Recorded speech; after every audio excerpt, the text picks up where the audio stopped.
오늘 우리가 듣는 말씀은 그 당시 시점으로 보면 예수님의 공적인 삶에서 마지막 대단원의 시작이 되는 겁니다.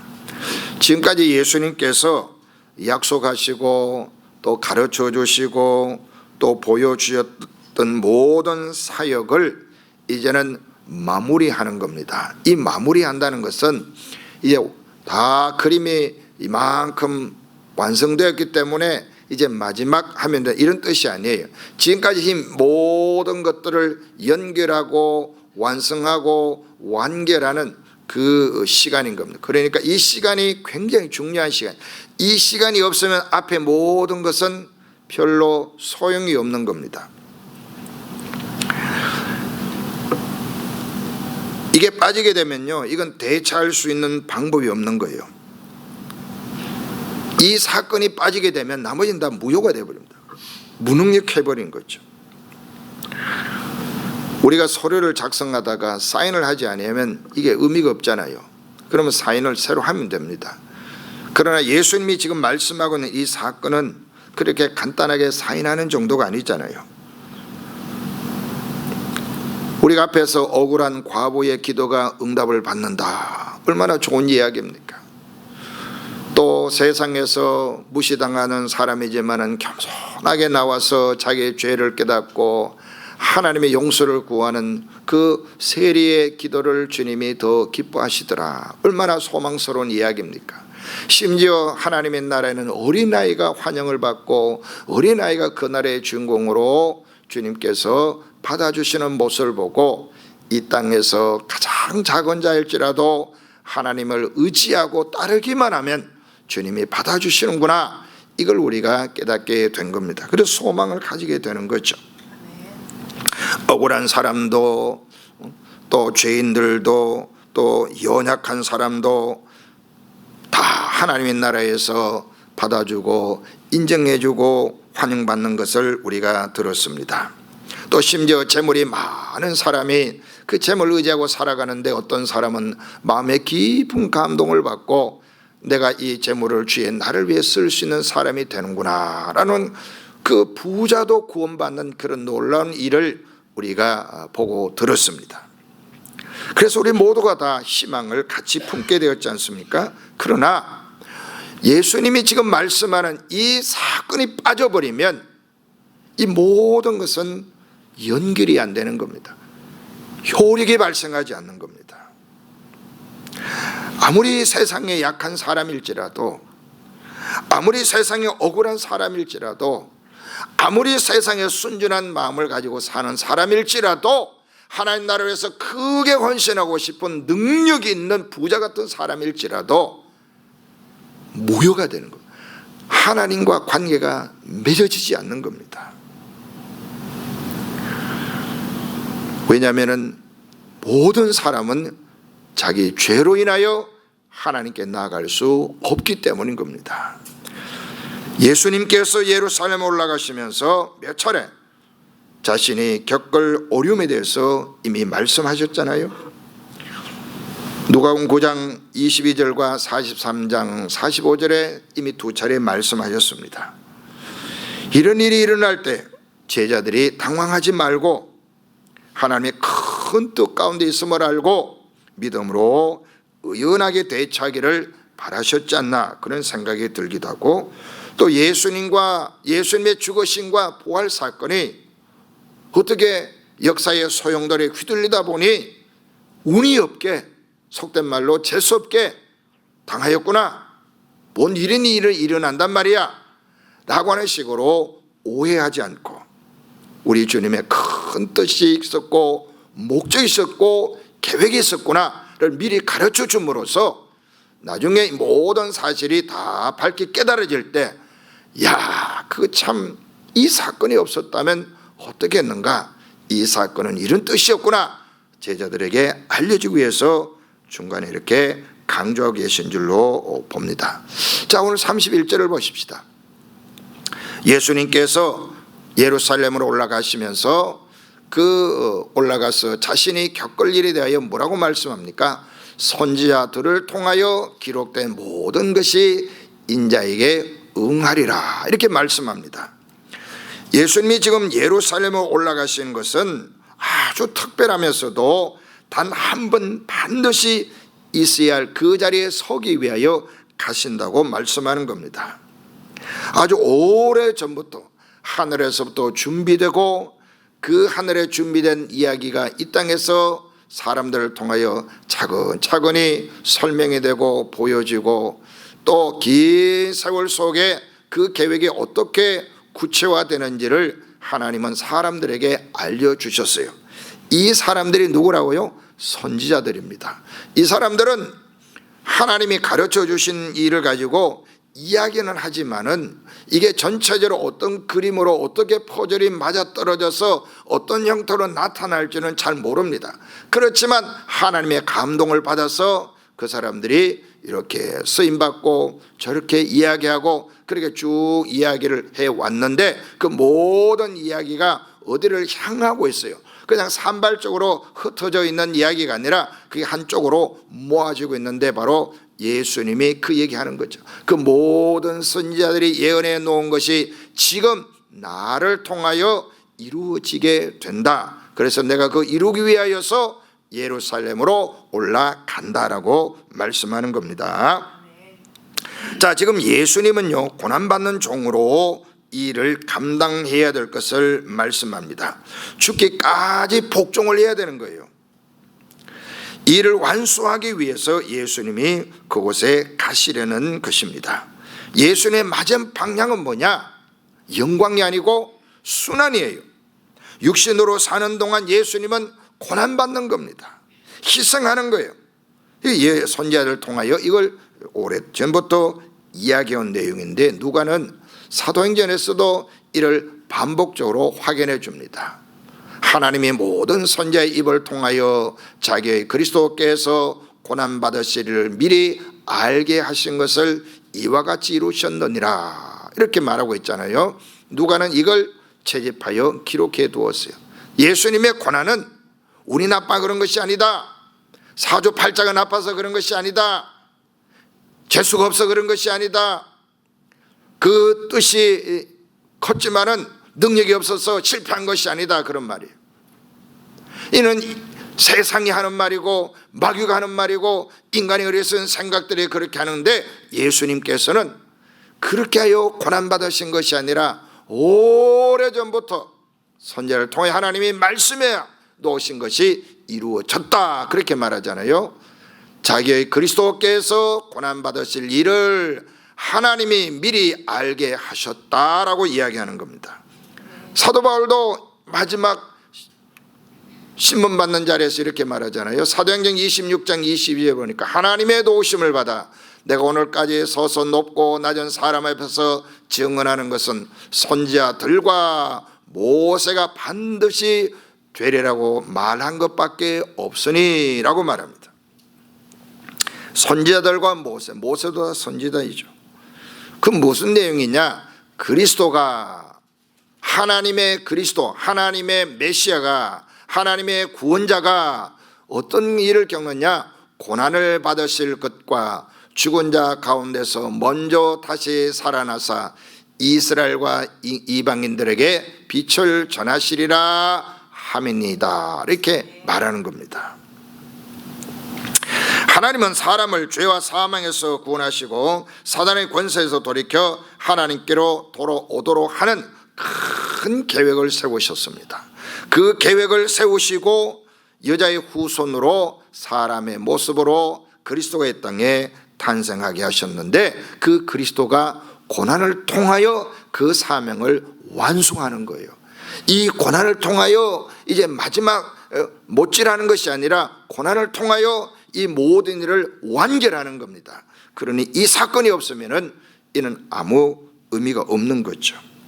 이 그림을 이 말씀을 그림으로 우리에게 보여준 게 뭐냐면은 이 성전 제도입니다. 성전에서 양을 잡고 염소를 잡고 제사 드리고 짐승의 피를 흘리고 그 피를 통하여서 죄인들이 속죄의 은혜를 누리고 또 하나님과 화평의 식사를 나누고 그런 일들이 있었잖아요.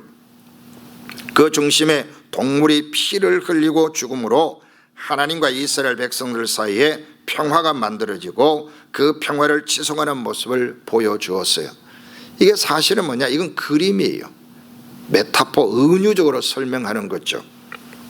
모형이다 그런 말도 쓸 수가 있고요, 예표다 이렇게 말, 타이폴로지 혹은 타입 영어로 말하면 그렇습니다.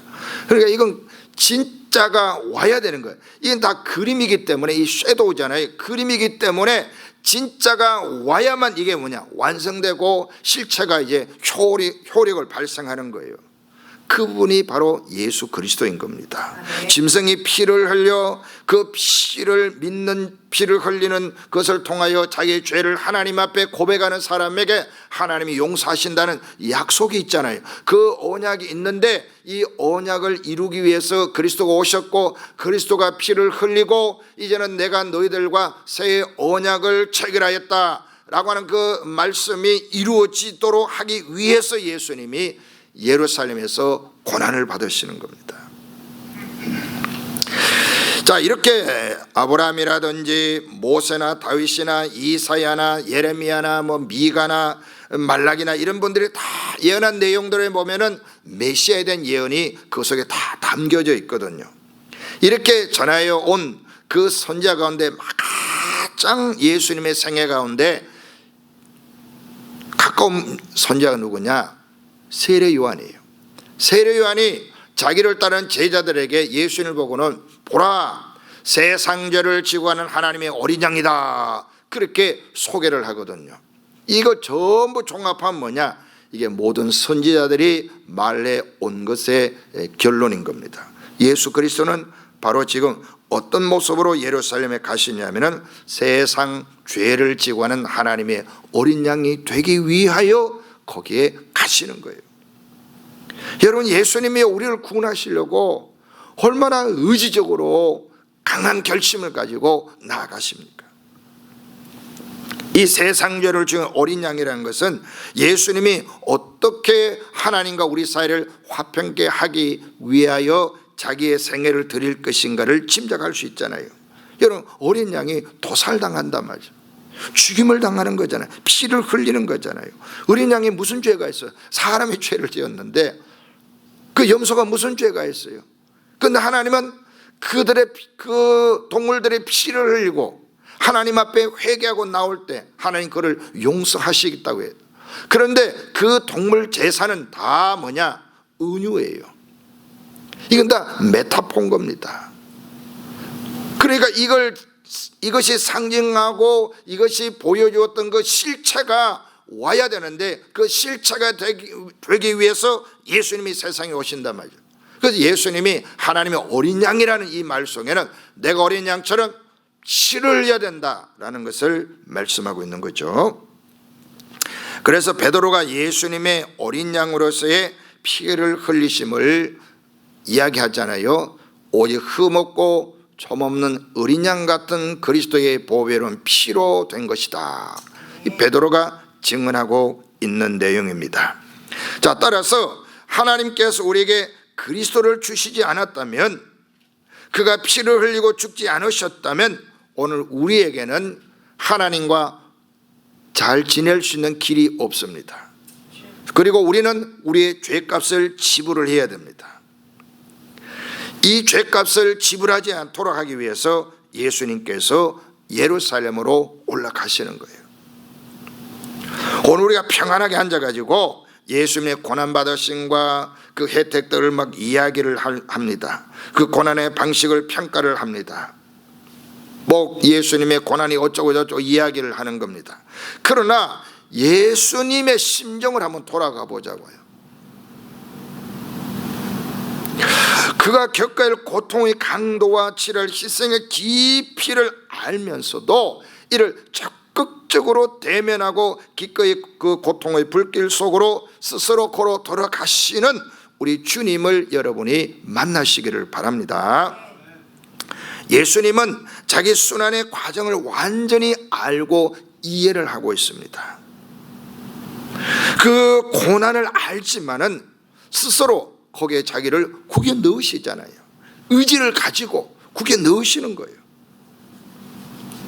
그래서 32절에 보니까 인자가 이방인들에게 넘겨져 희롱을 당하고 능욕을 당하고 침뱉음을 당하게 했으며,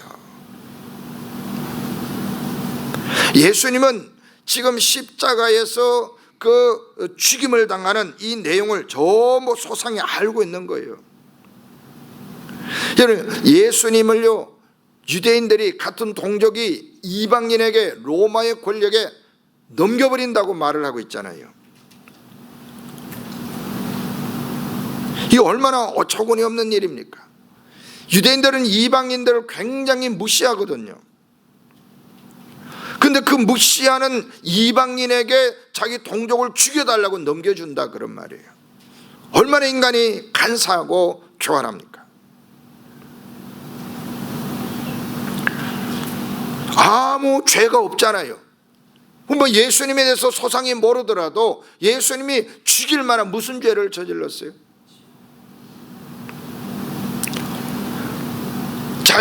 자기들 스스로도 죽일 만한 죄가 없는 예수님을 굳이 이방인에 넘겨가지고 가장 치욕스럽고 가장 저주스럽고 가장 모멸스러운 그 죽임의 형태로 예수님을 제거하려는 것, 이건 여러분 누구의 마음이겠어요? 이건 사단의 마음인 거예요. 예수 그리스도를 극히 싫어하는 사단의 방식이란 말이에요. 거기에 이 사람들의 종교성이 쓰임받는 거예요.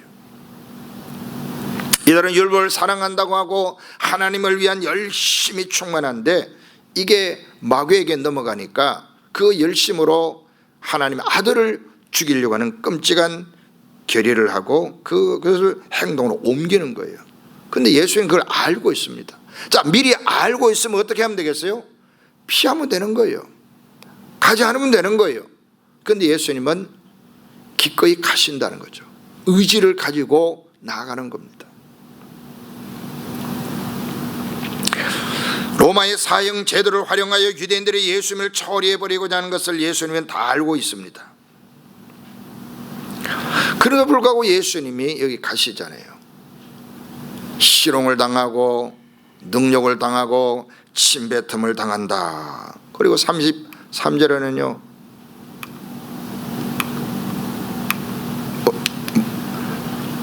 그들은 채찍질하고 그를 죽일 것이다. 예수님이 이런 고통스러운 일을 겪고 싶으셨겠어요? 여러분, 우리 육신이 이런 위험한 상황이 예고되면은 본능적으로 거부하고 피하고 싶고 숨고 싶고 그렇지 않아요? 이건 거의 본능이거든요. 위험에 대하여 자기를 방어하고자 하는 이런 본능이 우리 가운데 있기 때문에, 이런 우리의 소박한 이기심이 있기 때문에 우리는 위험에서 자기를 지켜나가는 거예요. 이거 저거 없으면 어떻게 되겠어요? 우리 삶이 계속 망가지고 깨지고 그러지 않겠어요? 근데 예수님은 뻔히 아시면서 얼마나 힘든지 얼마나 고통스러운지 인간 스스로 의지 가지고는 도저히 감당할 수 없을 만큼 비참한 고통, 그 고통을 예수님은 아시면서도 그 길을 향하여 방향을 정하고 가시는 거예요.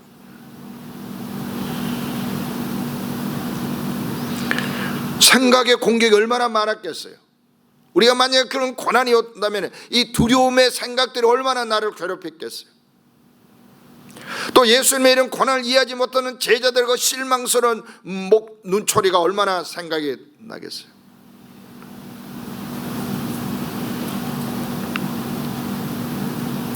영문을 모르는 제자들도 만류하시잖아요. 예수님이 죽는다는 이야기할 때마다 이 도대체 무슨 이야기를 자꾸 하시느냐 라고 하는 것은 심드렁한 제자들의 면면도 우리가 볼 수가 있는 겁니다. 하지만 예수님은 결심을 바꾸지 않으셨어요. 의지를 가지고 생각에 수많은 공격이 있었지만 예수는 밀어버리고 내가 가야 할 자리에 가서 사람을 구해야 된다라고 하는 그 결심을 끝까지 가져가시는 거예요. 여러분, 예수님이 고난을 받지 않으셨다면 죄인이 치러야 할 몫은 뭡니까? 전부 죽음입니다. 죄로 인한 그 모든 고난은 죄인인 나의 몫입니다. 내가 겪어야 될 몫을 그리스도가 대신하여 겪기 위해 그곳을 가시는 거예요. 예수님이 겪으셨던 모든 종류의 고난은 내가 겪어야 할 마땅한 대가로 치러질 형벌인 겁니다. 내 죄 때문에 내가 지속적으로 당해야 할 그 형벌을 예수 그리스도가 대신 당하신 것입니다. 여러분, 희롱을 당하고 능욕을 당하고 침뱉음을 당하겠으며 그들은 채찍질하고 죽일 것이다. 나를 살리려고, 나를 하나님께서 새 생명으로 살아가도록 하기 위해서 그 아들에게 이런 모진 삶을 살기를 바라셨고, 그 아들은 내가 이런 모진 삶을 살지라도 하나님의 백성을 구할 수만 있다면 기꺼이 내가 그 길을 가겠다고 결심하고 거기로 지금 향하여 나아가는 겁니다. 예수님의 고난은 자기를 위한 것이 아닙니다. 실패의 결과물이 아닙니다. 나를 대신하여 죽으시기 위하여 스스로 결정하고 의지를 가지고 그 일을 이루어내기 위한 고난의 길인 것입니다. 그리고 이 예수님이 나를 대신하여 죽으셨음을 믿고 회개하고 예수 그리스도를 믿는 자에게는 하나님의 무한한 자비와 긍휼이 임하고 구원이 임할 줄로 믿습니다. 죄를 용서받고 의롭다 여겨주시고 하나님께 나갈 수 있는 길을 활짝 열기 위해 그리스도가 이 길을 가시는 겁니다. 예수 그리스도가 이 고난의 길을 가셔서 하나님과 친밀하게 기도하고 하나님께 요청하고 감사하고 예배할 수 있는 신분과 지위와 자격을 영구적으로 우리에게 주시기 위하여 이 길을 가시는 겁니다. 예수님이 피를 흘려 주셨기 때문에 오늘 우리는 하나님 앞에 나아갈 수가 있는 겁니다. 그러므로 예수도 자기 피로서 백성을 거룩하게 하려고, 이런 말씀이 있잖아요. 거룩하게 하는 백성을 만들어내기 위해서 예수님이 이 길을 걸어가신 겁니다. 자, 이 예수님의 규리에 찬 이런 모습을 제자들이 조금이라도 이해하고 있습니까? 그렇지 못해요. 제자들이 이것을 하나도 깨닫지 못하였다. 그 말씀이 감추었으므로 그들이 그 이르신 바를 알지 못하였더라. 이건 왜? 제자들이 상상하는 메시아 상이 아닌 거예요. 제자들이 기대하는 그리스도의 상이 아닌 거예요. 제자들이 꿈을 꾸고 있는 그 꿈과 거리가 너무 먼 이야기입니다. 성공하고 승리하고 많은 사람을 모으고 많은 사람에게 큰 혜택을 주고 이와 같은 쪽으로만 생각했지, 그리스도가 죽어서 우리를 살린다, 내가 죽어야 될 자리에 그리스도가 대신 죽어서 하나님 앞에 자유를 준다, 새 생명을 준다, 이 생각 자체가 그들에게 없었던 거예요. 그러니까 아무리 이야기해도 못 알아듣는 거예요.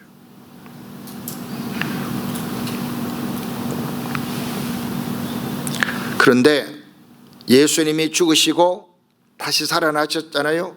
그리고 하나님의 성령이 부어졌어요. 하나님 성령의 능력이 임하였습니다. 그제서 이 사람들에게 이 지각이 열린 겁니다. 영의 눈이 열린 거예요. 마음의 눈이 열려서 마음의 지각이 열려가지고 이 영적인 세계가 이제 꿰뚫어져 버린 거죠. 꿰뚫어져 버리니까 그 다음에 이제 우리에게 그리스도의 고난이 무엇을 위한 것이었는가, 왜 마땅히 있어야 되는가 사도들이 알고 전하기 시작한 거예요. 그 중에 사도 바울이 이렇게 말합니다. 빌립보서 1장 29절에 그리스도를 위하여 너에게 은혜를 주신 것은 다만 그를 믿을 뿐 아니라 또한 그를 위하여 고난도 받게 하려 하심이라 라고 말씀합니다. 그리스도를 위하여 너에게 은혜를 주신 것은 다만 그를 믿을 뿐 아니라 그를 위하여 고난도 받게 하려 함이라. 여러분, 우리가 예수님의 고난을 이해하고 믿는다면 이제 나도 그리스도의 남은 고난을 채워야 되지 않겠어요? 예수님이 나를 위해서 그 끔찍한 고난을 당하여서 나를 지옥에 보내지 아니하려고, 멸망의 자리에 보내지 아니하려고 예수 그리스도가 그렇게 큰 희생을 치르셨다면 나는 내 죄 때문에 마땅히 벌받을 사람인데 살려놓았으니 내가 주님 위해서 조금 고생하고 애를 쓰는 거, 이거 내 양심이 있다면 바른 것 아니겠어요? 예수님 때문에 손해 좀 보고 예수 그리스도의 교회를 위해서 조금 내가 억울한 일 겪는 거, 그게 대단한 일이 아니지 않습니까? 그러니 우리 마음에도 이제 그리스도의 남은 고난을 채우려는 그런 결심들이 일어나야 되는 겁니다. 이제 우리는 더 이상 나에 대한 이야기에서 예수님의 고난을 이야기한 것으로 옮겨갈 줄 아는 사람이 되어야 합니다. 육체로 사는 동안에 필요한 것에 대한 관심보다는 이제는 그리스도와 그의 나라를 위하여서 내가 뭔가 해야 되겠다는 결심으로 옮겨갈 수 있기를 바랍니다. 여러분, 세상은요 예수님을 눈으로 볼 수가 없습니다. 그런데 세상이 예수님 볼 수 있는 유일한 책이 있는데, 그게 바로 예수를 믿는 사람들의 삶이고 그들의 고백인 거예요. 아멘. 세상은 내가 누구의 이름으로 고생하는가, 세상은 내가 누구를 위해 헌신을 하는가, 내가 무엇 때문에 땀 흘리고 수고하고 애를 쓰는가, 내가 어떤 자세로 사람들을 대하는가, 그 사람들이 기뻐하는 내용이 무엇인가, 뭘 보고 저렇게 즐거워하는 것을 가만히 관찰해 보니까 그게 항상 뭐가 있어요? 예수님이 있는 거예요.